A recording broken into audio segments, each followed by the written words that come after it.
Welcome everybody to our June Austin Tableau user group. My name is Chris Monahan. I'll be your MC today.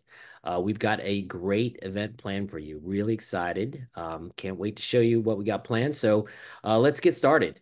Um, before each TUG event, I always like to thank all the folks that help bring this special event to us each and every month.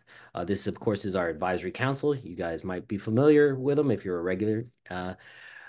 These are the folks that go ahead and plan these events each and every month. They do everything from putting together the speakers, putting together the agenda, and also, of course, making sure that all the invites and everything go out. So, big round of applause for these folks for doing all the hard work and bringing it together. If you are interested in joining our team, and you like marketing or just social media or maybe just networking in general, please reach out to myself or someone on the advisory council. We'd love to have you join.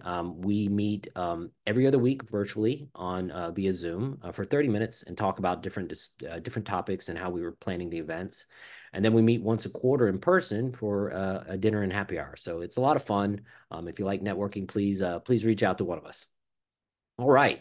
So here's our agenda for today. I'm going to do just a couple of housekeeping announcements, and then we're going to have our guest speaker, Chris Westlake, who's a senior BI analyst from JLL and our Iron Viz winner for this year. He's going to present from Entrant to Finalist, lessons from my Iron Viz journey. So it's a very, very exciting presentation. I've been waiting a couple months for this, so excited to see this. And then afterwards, we're going to be doing our network breakout session again. Ask anyone anything. So that's where we have you guys join a small group here. Just hang out after the presentation, and we'll have a little forum, and we will answer any questions you guys have about Tableau. Anything from adoption to maybe questions about Tableau desktop or just anything in general about Tableau. So please join that session. Um, as a reminder, our meeting format, this is a virtual TUG. It's a live meeting, so you know, please observe customary Zoom etiquette. We do want to see you, so if you want to, go ahead and share your screen. Gallery view is the best experience, so you can see everybody's faces. And of course, if you have any questions, please save them till the end. You can DM Homer, who is our co-host, and he will compile those questions, and we'll have a Q&A after our speaker. So if you like to check out any of our sessions, you can, of course, check out our YouTube channel. I posted the link here, and you can check it out. So um, some general announcements. We have some upcoming events. We have a break in July. So as you guys know, July is a big travel time for a lot of folks. So we take a 1 month break, and then we'll be right back in August for another virtual event on August 8th. And then in September, we're going to have an in-person slash hybrid event, right? And that date and time is TBD. We're locking in the venue, but the plans are to have it at the Austin Tableau office. So it'll be a good time to get together and see the new changes they made to the office as well. So definitely check that out. Another announcement too, we have a Slack community. That's where we post a lot of different topics. We post a lot of our events there as well. And if you have just any general questions about Tableau, so we're going to go ahead and we'll post a link to join our Slack channel. We'll put that in the chat here, and just feel free to join. We'd love to have you join our community there online. All right. Without further ado, I'd like to introduce Chris Westlake, as I mentioned, who is a senior BI analyst from JLL. He is also the co-lead of the Scotland TUG, so they got a great TUG over there as well. But he is more famously known as the Iron Viz 2024 Global Champion. And if you did not see it in person, it was amazing. So can't wait to hear this. So he's going to tell us his journey from entrant to finalist, lessons from my Iron Viz journey. And as full disclaimer, when we first booked Chris, this was before he even won. We had no idea. So I guess we're good at picking winners. So Chris, I will turn it over to you. Amazing. Thanks, Chris. Let me share my screen with you.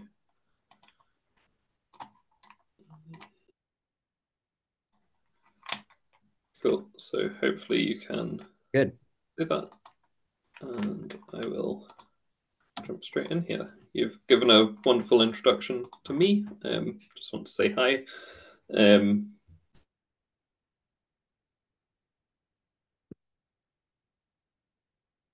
You're on mute. Good. Let's try that. Okay. Hopefully that'll work better now. Good. Cool. We don't need the about me. We do need an agenda. So I want to talk a little bit about Iron Viz today. So looking at what is Iron Viz for anyone on the call that isn't familiar with the process, what the competition is. I then want to talk about my previous Iron Viz entries. This definitely wasn't my first year entering. So I want to kind of go through those, have a look at what I learned along the way and how they ended up getting me to the final and to even winning the final.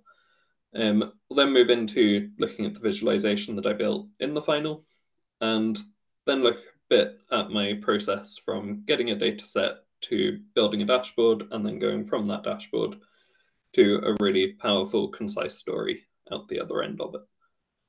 So let's get going with Iron Viz. Iron Viz is the world's largest data visualization competition, and it's a brilliant way to strengthen your data skills, compete with data rock stars, and ultimately have fun. So each year, Tableau run this competition, and they announce a theme that goes together with the global qualifier contest, which anyone in the world can enter. This year, the theme was love, and there were 196 entries. 3 finalists are chosen and given the prize that I'm going to guess every data-loving introvert wants, which is to stand way up at the front of that massive room in front of 7,000 people on stage with dark to no lights and a lot of noise. Who wouldn't want that? So for the final, there's a dataset provided by Tableau, and contestants are given 20 minutes to build the best data visualization they can with that data.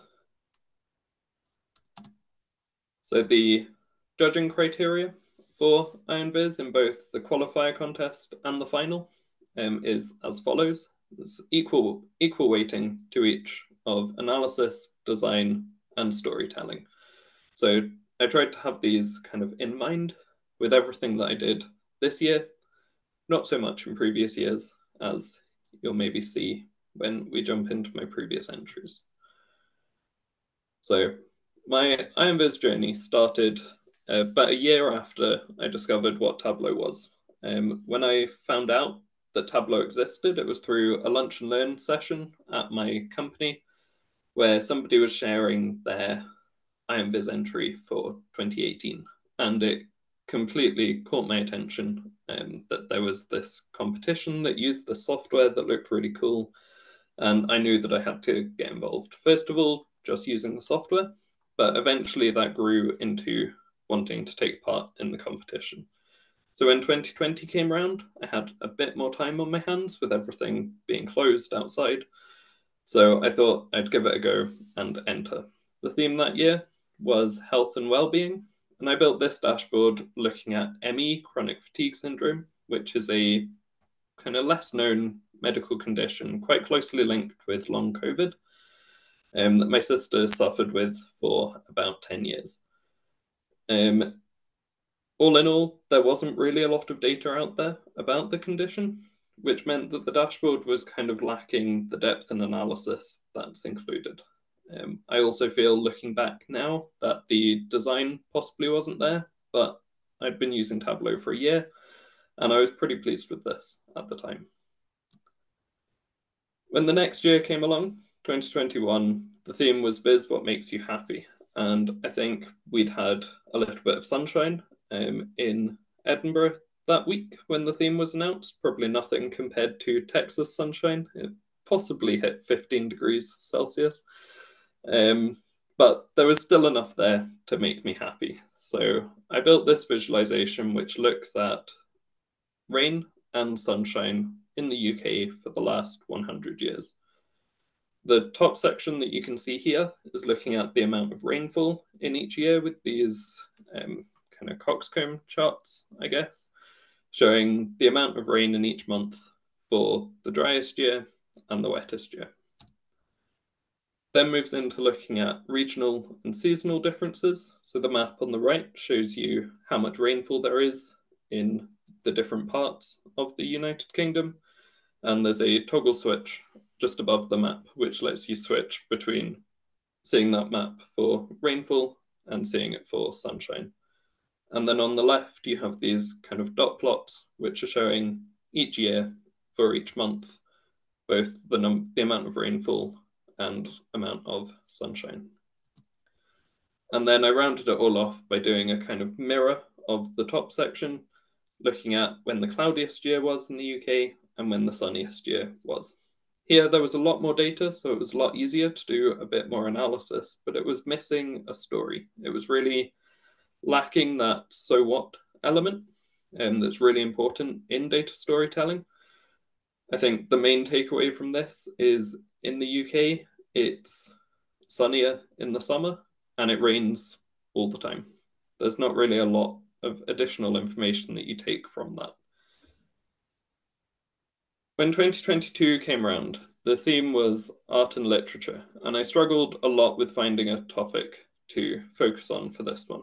By this point, I knew that I wanted to do something a little bit niche, something that not everyone would choose to do. And I ended up settling on looking at the sentiment of the Psalms, the book in the Bible. So this dashboard basically takes every verse in the Psalms and runs a natural language processing algorithm on it to check how positive or negative the language is within the verse. So in here, you can see for Psalm 23, each of those verses are listed in those bar charts, and you can see most of them are positive, but there is that one negative verse. It then goes into looking at why Psalms might be more positive or more negative, looking at whether length is an important factor or the theme. Some things are meant to be happy, some are meant to be sad. But then rounding it all off with this look at how the Psalms compare against each other and seeing that most of them are quite positive. This year, I really felt that my design had come a long way. I'd started using Figma a bit more, and having that background image that ran through the whole thing, I think gave the Viz a really good platform. Again, there wasn't that much of a story, and maybe the analysis was kind of lacking here. 2023 was the year that I really felt like I'd gotten the hang of Iron Viz and how the whole process worked. So the theme that year was games, and I tried really hard not to do a Viz on sport. If you look at my Tableau public profile, a lot of the Vizes in there are sport related, and I thought it would be nice to branch out and do something else. But the more I thought about it, this story just kept jumping into my head. The story of when England won the Rugby World Cup in Australia against Australia. It starts off by looking at the previous times that England and Australia had met in the Rugby World Cup. It then follows both teams through the group stages of the competition into the quarterfinals and the semi-finals, ultimately reaching the final itself. This section looks at the starting lineups of each team, comparing the teams against each other for various metrics like age, weight, caps, other experience factors. Then this section down at the bottom is a timeline looking at the game itself. So to build this, I watched the entire final 3 times over one weekend, pausing it every 5 seconds to make a note of what had happened. It was laborious, but when you enjoy something, it's really easy to spend that much time on it without really noticing it. When you click on one of these silhouettes at the bottom, it brings up a whole load of annotations that go around that timeline to really bring out the story that's hidden in there. I was really happy with the design of this. I felt like it was well grounded, it wasn't too flashy, and had enough elements going on in and around it to really draw in attention. It also had a load of analysis and a really clear story. This Viz ended up being in the top 5 for the EMEA region that year, and that's where I really got the confidence to go out and do my best when the following year's theme came around. So in 2024, the theme was love. And when this came out, it felt really broad. It was Tableau saying, Viz something that you enjoy, something that you like, something that makes your heart full. And a few things came to mind instantly. I love rugby and sport.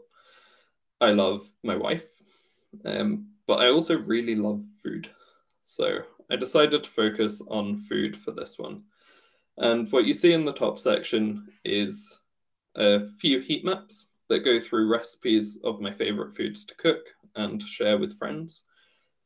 But then the Viz takes a slightly different turn, and it looks at the 739 million people in the world that don't have enough food, and starts to look at how much I dislike that, but love that we're committed to making that number lower and hopefully getting rid of undernourishment as time goes by. It looks at where in the world there's undernourishment. So in each of these kind of sections, the 7 sections that you see there, it's quite small on the screen, are a region of the world. Each of them has an expand button, which opens up a view showing you each country within that region and the undernourishment rate within that country over time. It then looks at how we can end undernourishment, giving an analysis of how education, gender equality, and climate change can all be used to help get that number lower and improve the economy in any society.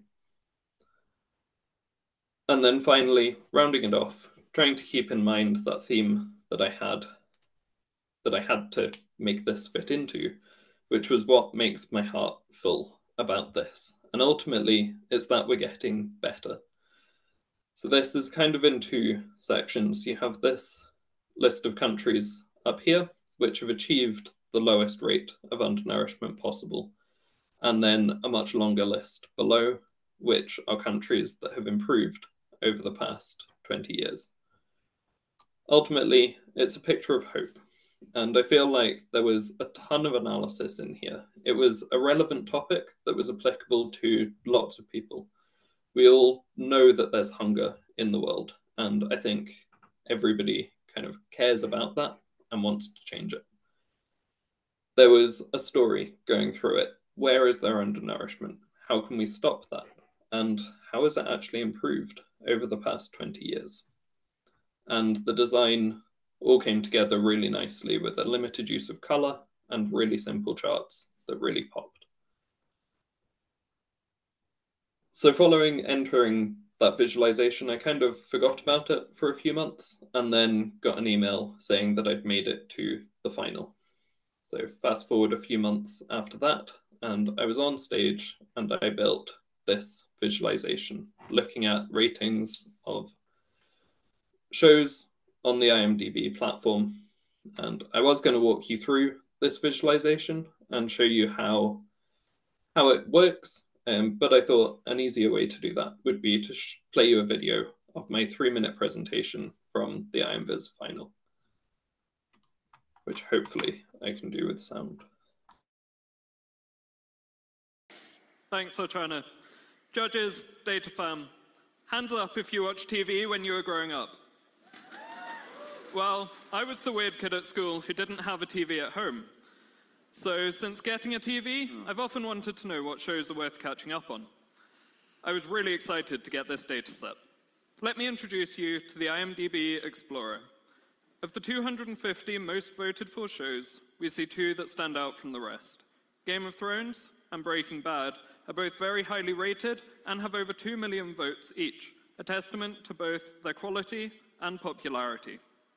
Changing that vertical axis to position dots by number of episodes instead of number of votes gives us a view of each show's longevity.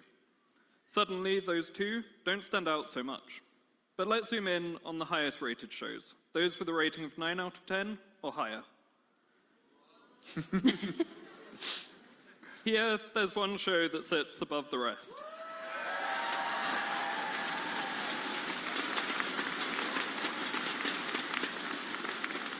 The Office, a mockumentary that teaches us that an office is a place to live life to the fullest, to the max, to an office is a place where dreams come true. Let's take a look. The dots on this chart are the show's 188 episodes, positioned by their average rating. The rating of episodes is completely separate from that series rating we were looking at previously. In fact, for The Office, you can see here that the series rating is higher than the average episode rating in any one season. There are a handful of episodes that do rate higher than that series rating. These episodes are highlighted in red, and they're the ones that we remember the most, like Stress Relief, or Goodbye Michael. We see a drop-off in the show's ratings in the final 2 seasons. Let's see if the cast can help us work out why.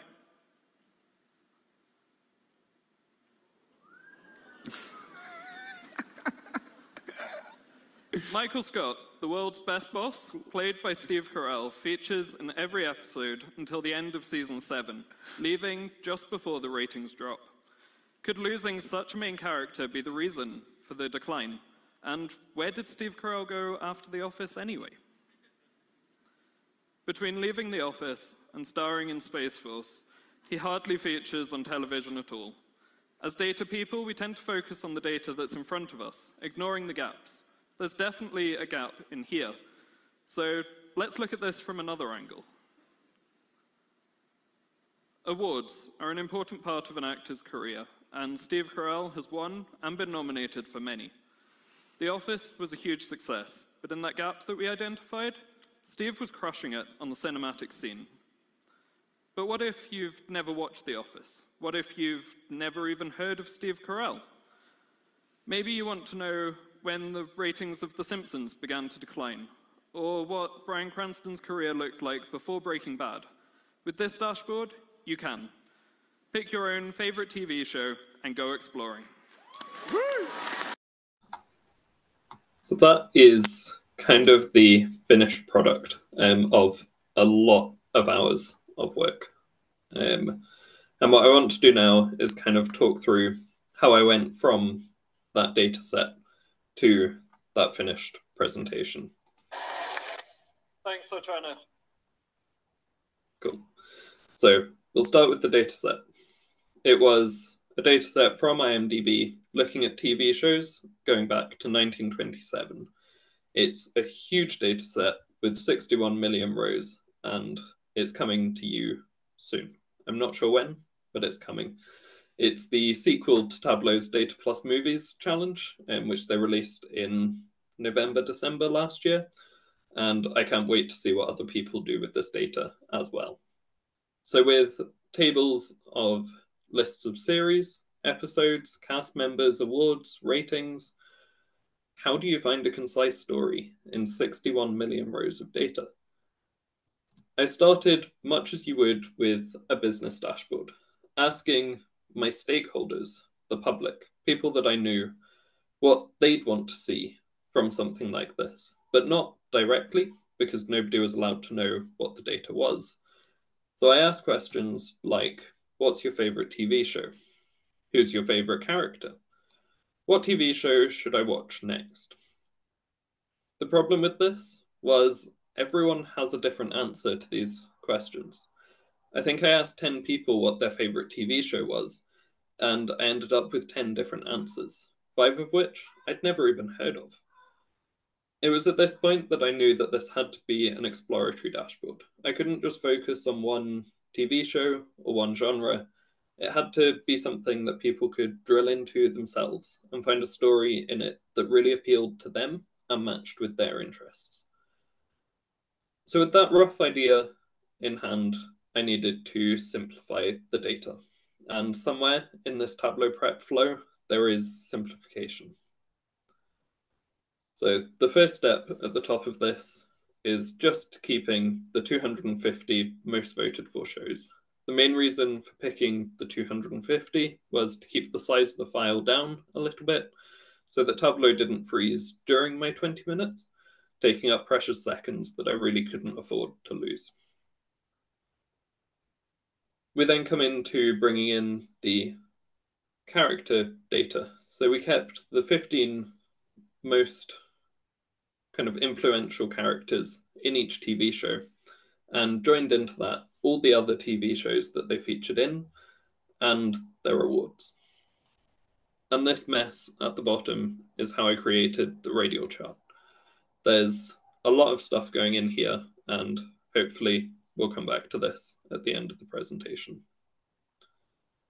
So with a data set that worked, and one data set so that it only took a few seconds to bring into Tableau during the final, I was ready to start thinking about the judging criteria. So we'll start with the analysis.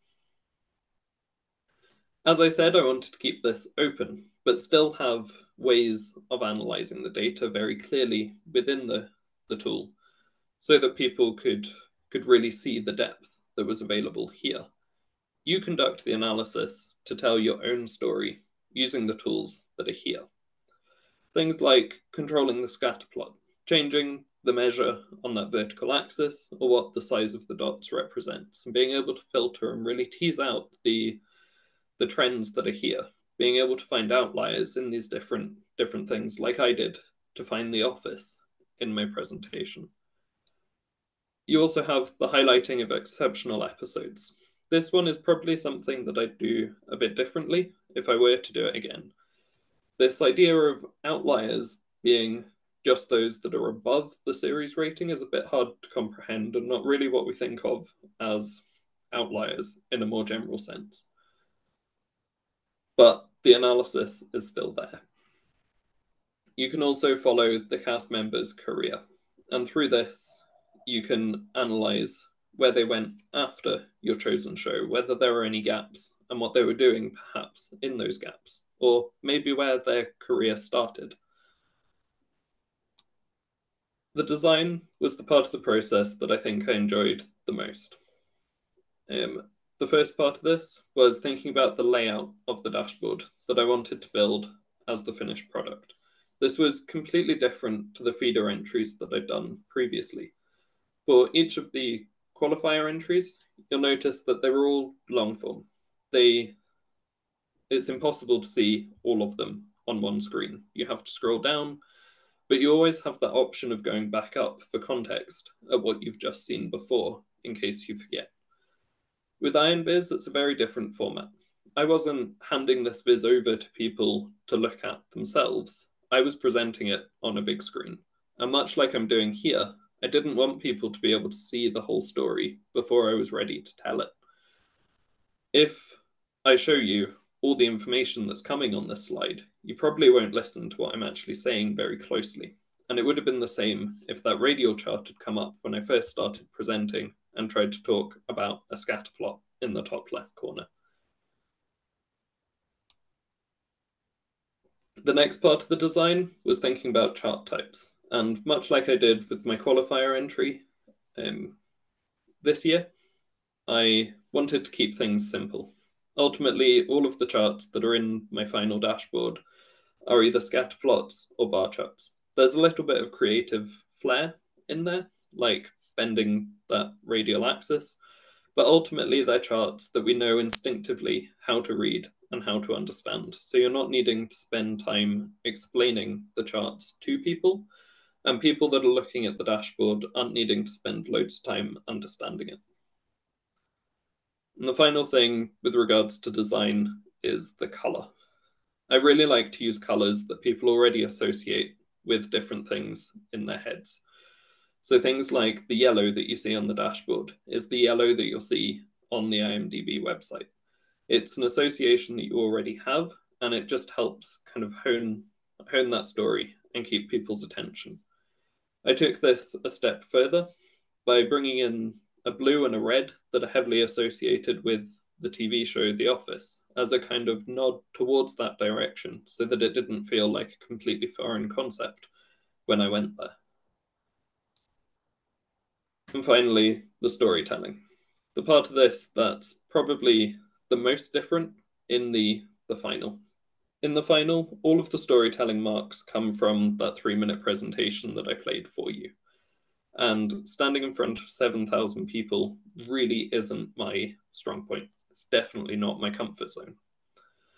But I knew that I needed to make that 3-minute presentation really count for something. And while I was there, I wanted to be comfortable, confident, and definitely a lot more at ease than I look in that photo.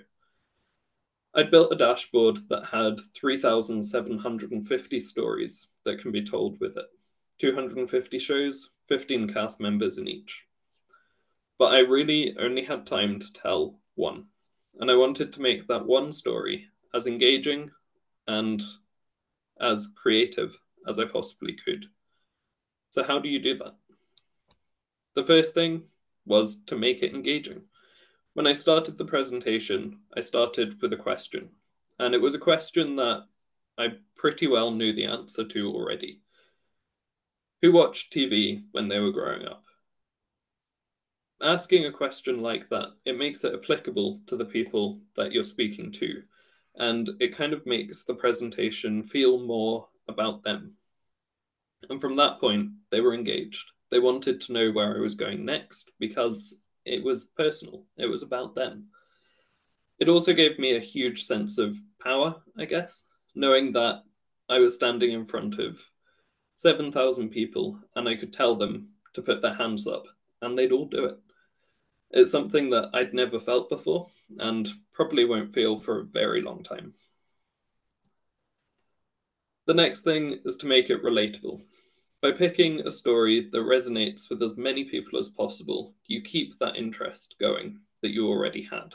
The Office is my favourite TV show, but it's also the favourite TV show of a lot of other people in the world, particularly in the US.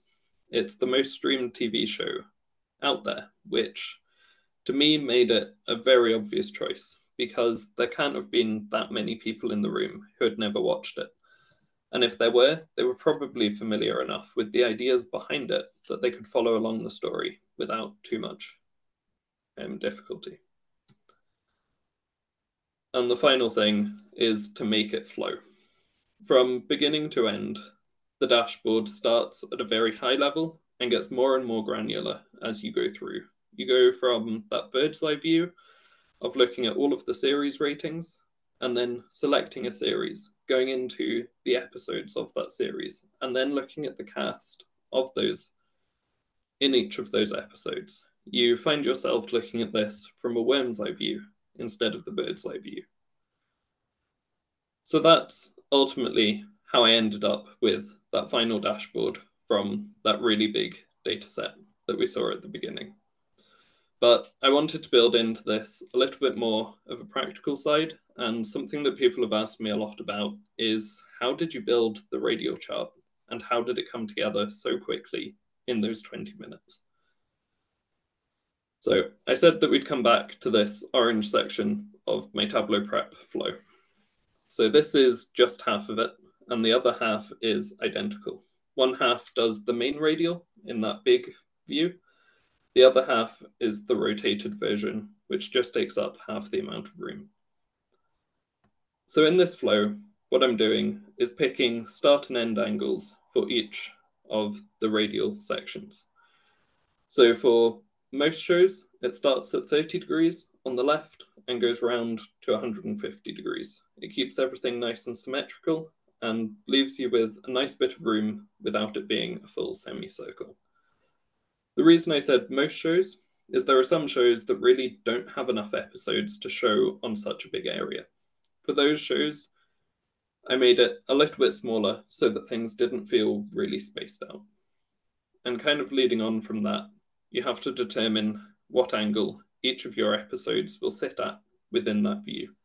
So for smaller episodes, for smaller series, they each had 1 degree per episode. For the larger series, they divided that 120 degree kind of space between themselves equally.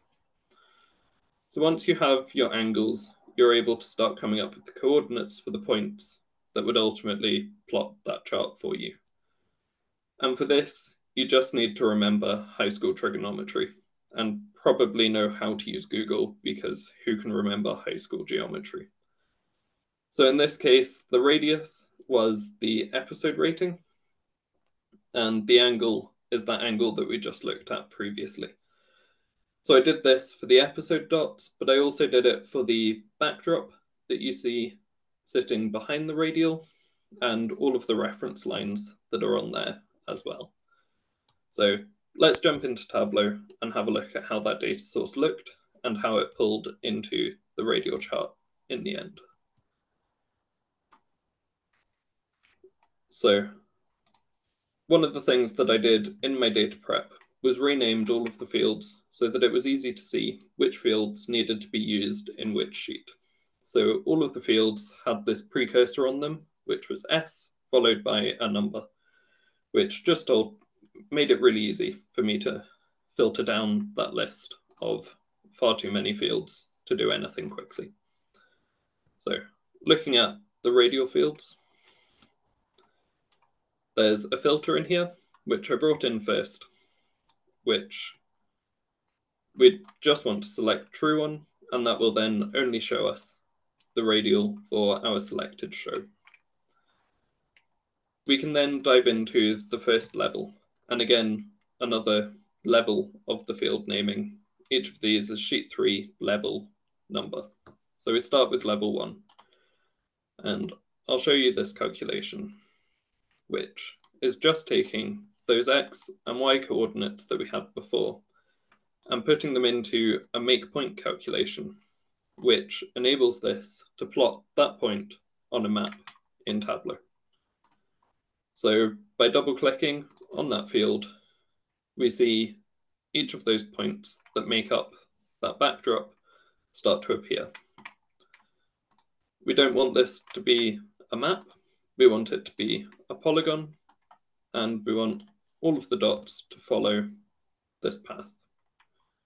We can then bring in our season reference onto detail so that we get those dividing lines, which become more clear when we turn everything down a bit like this.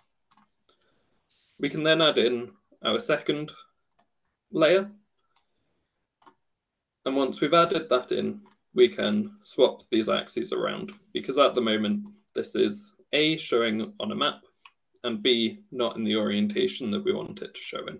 So by taking latitude off the view, we can put longitude onto rows and then type latitude into the columns.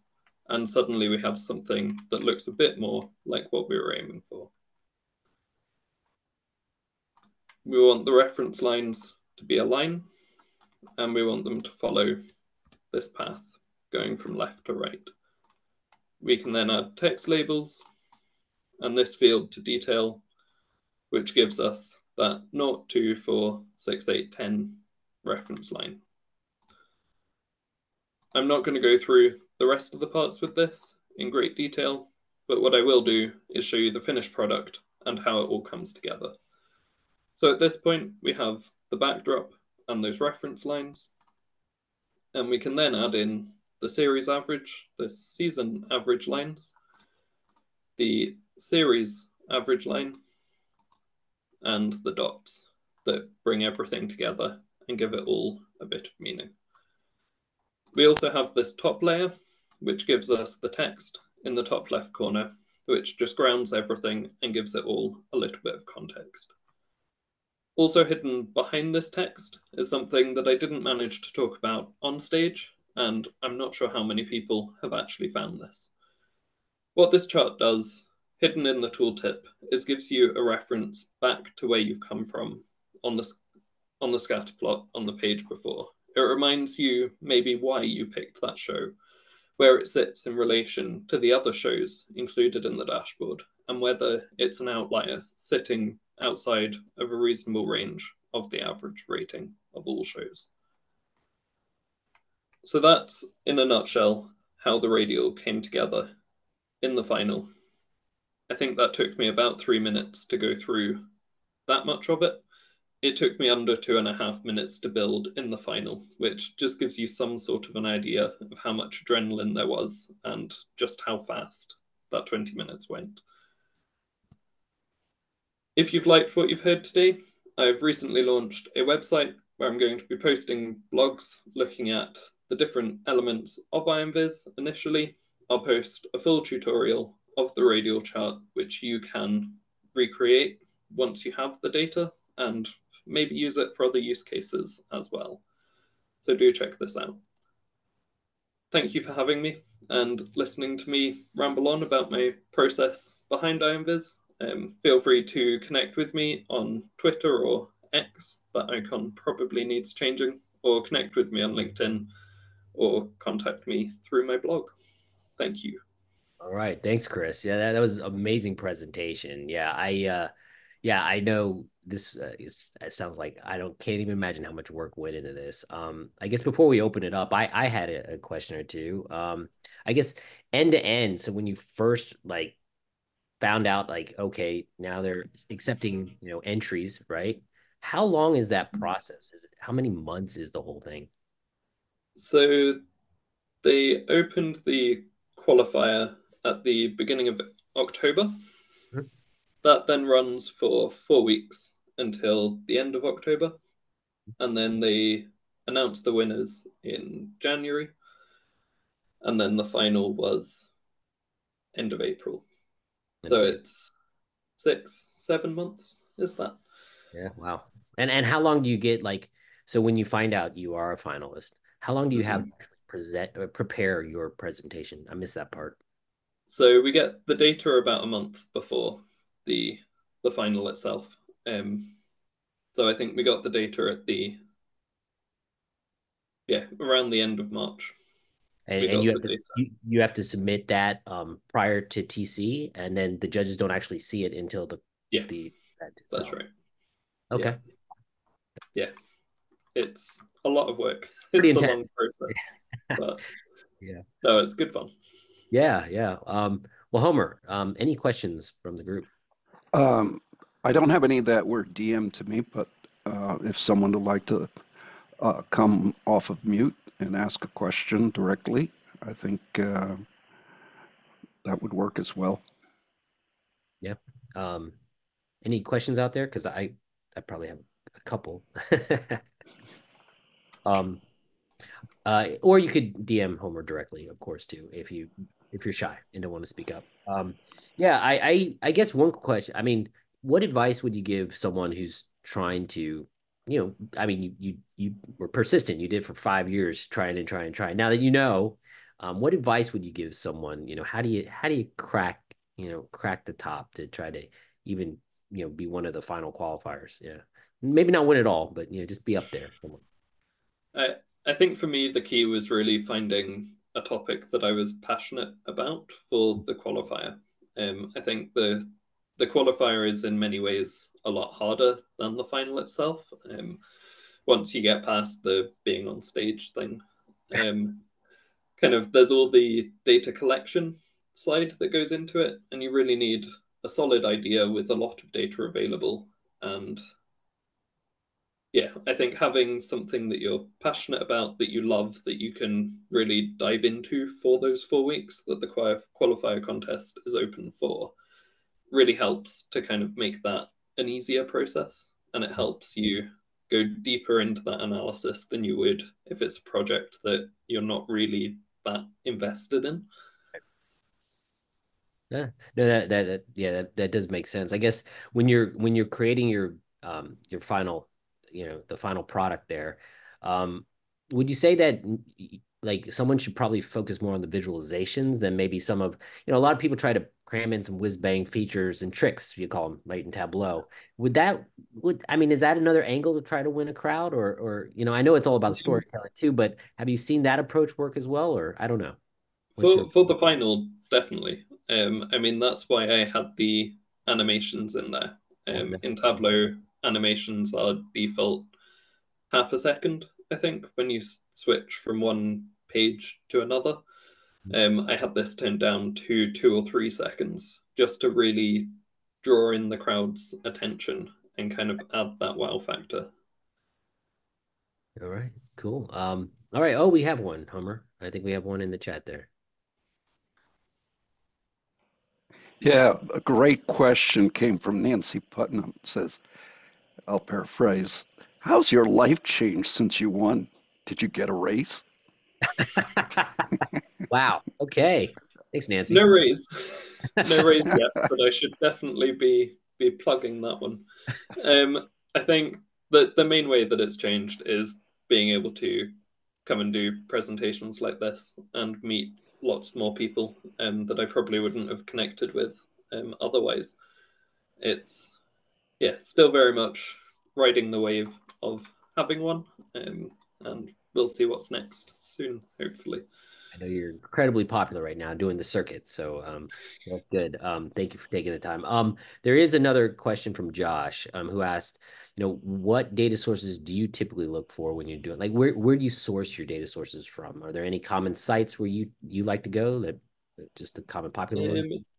So for kind of smaller projects that I do, I tend to actually look through the Makeover Monday site, Oh, looking at kind of past weeks worth of data. They've got, I don't know, I can remember it being 300 weeks of Makeover Monday not so long ago.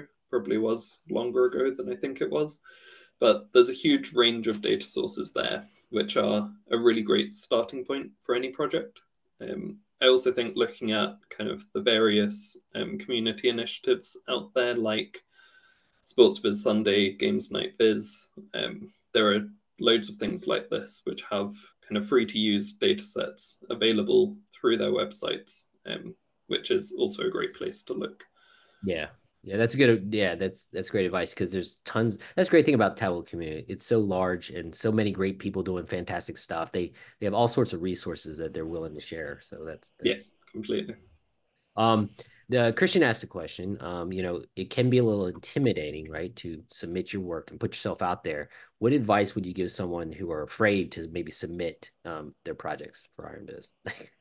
Any, how do you get over Um, that? I don't know. I'm guessing saying just go for it isn't really going to help here. But ultimately, I think that is the answer. Is the slogan that Tableau have put on Iron Viz is win or learn, you can't lose. And I think going from that first Iron Viz entry that I showed you, that I submitted, it wasn't anything flash. It wasn't anything that was eye catching.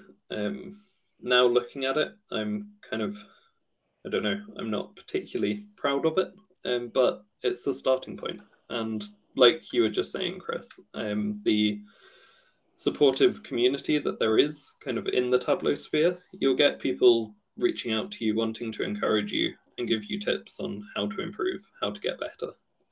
And it's a really great way to learn.